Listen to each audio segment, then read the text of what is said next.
বোকাজানান আছাম ভইচৰ দৰ্শকলৈ স্বাগতম জনাইছোঁ। বৰপেটা সৰভোগত গান্ধী ময়দানত CPIMৰ বৰপেটা জিলা সন্মিলন মুকলিৰ সভা। এই সভাত উপস্থিত থাকে ত্ৰিপুৰাৰ প্ৰাক্তন মুখ্যমন্ত্রী মানিক সরকার। বাংলাদেশে যে ঘটনা ঘটছে এটা নিন্দনীয়। এই যে সংখ্যালঘুদের বিরুদ্ধে যে আক্রমণটা হচ্ছে এটা সরকারের দুর্বলতা এবং ব্যর্থতা, সন্দেহের কোনো কারণ নেই বাংলাদেশে। কিন্তু পাশাপাশি ইতিবাচক একটা দিক আছে। সেখানকার যারা সংখ্যাগুরু অর্থাৎ মুসলমান অংশের জনগণ, তাদের মধ্যেকার যারা গণতান্ত্রিক দৃষ্টিভঙ্গি সম্পন্ন, ধর্ম নিরপেক্ষ ভাবনা নিয়ে যারা চলেন, তারা এটা প্রতিবাদ করছেন, কোনো কোনো জায়গায় প্রতিরোধ করছেন এবং সংখ্যালঘুদের নিরাপত্তা দেওয়ার জন্য তারা দিবারাত্র কোনো কোনো ক্ষেত্রে প্রহরীর ভূমিকা নিচ্ছেন। তাদের যে ধর্মীয় প্রতিষ্ঠান এবং এই যে আপনার দুর্গোৎসব গেল, তাতেও তারা কিন্তু গুরুত্বপূর্ণ ভূমিকা নিয়েছে।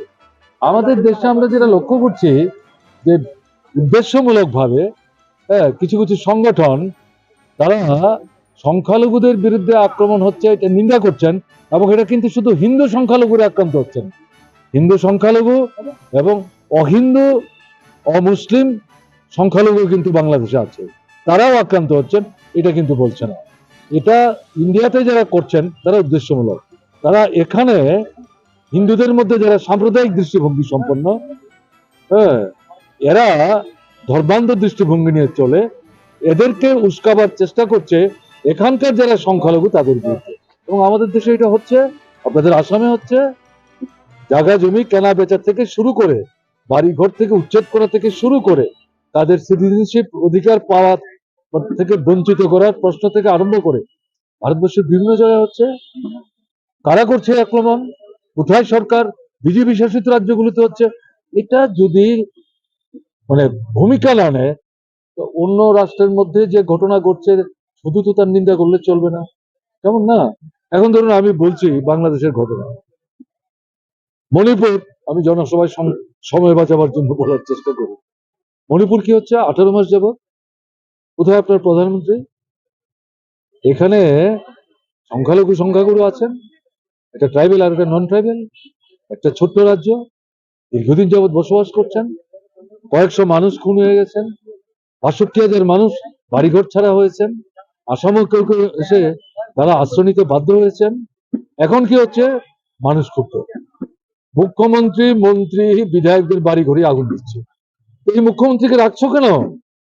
প্রধানমন্ত্রী এবং স্বরাষ্ট্রমন্ত্রী, ওখানে তো সংখ্যালঘুরা আক্রান্ত হচ্ছে, তাহলে এই জায়গায় তুমি কার্যকরী ভূমিকা নিচ্ছে না কোনো? প্রধানমন্ত্রী 18 মাসে একবার তিনি আসবার সুযোগ পেলে না, এখন ভোটের পরে সারা পৃথিবী ঘুরে বেড়াচ্ছ, মণিপুর ভারতবর্ষের মধ্যে না?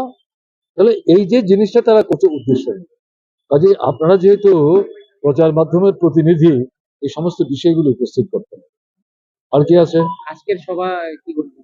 দারুণ সভা।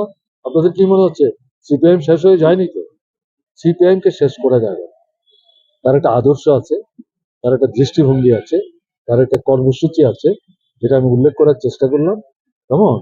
এই লক্ষ্য যতক্ষণ পর্যন্ত পূরণ না হচ্ছে লড়াই চলবে, এবং এছাড়া মানুষের অস্তিত্ব রক্ষা করে মানুষের সম্মান নিয়ে, মর্যাদা নিয়ে বেঁচে থাকা সম্ভব।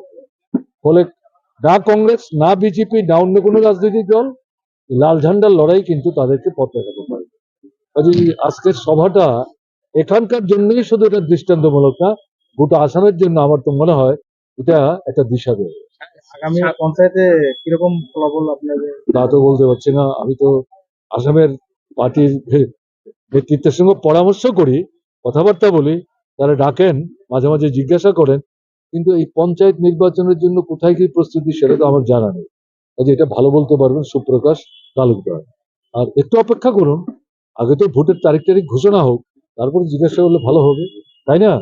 ঠিক আছে, তো ভালো আসন পেতেই পারে, কেমন না? সাহায্য করুন।